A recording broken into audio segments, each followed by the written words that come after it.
पाहूयात पुढची बातमी। मुंडेंनी मुख्यमंत्र्यांची भेट घेतलेली आहे। विशेष म्हणजे यावेळेला पोलीस महासंचालक सुद्धा उपस्थित होत्या।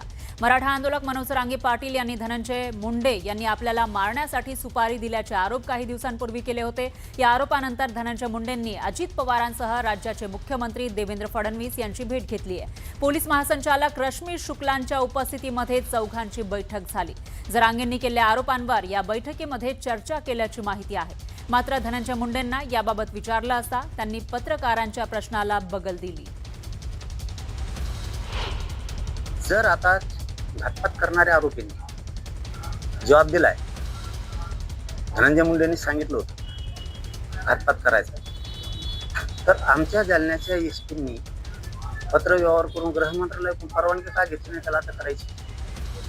आणि जर त्यांनी मान्य केलं नसेल, आता 3 आरोपी त्या तिघांनी जर मान्य केलं नसेल, त्यामुळे धनंजय मुंडे यांनी सांगितलं त्याचे नार्को टेस्ट करा तिघाची, तसं सोडू नका त्यांना।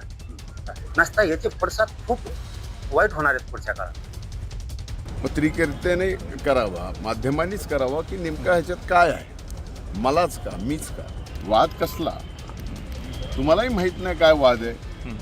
फक्त माझ्यासारखा माणूस आहे मग त्याला टार्गेट करायचं, माध्यमांनी करायचं। बोललो नाही ना, 1 वर्षभर गप्प बसलो ना, सहन केलं ना आपलं सगळं।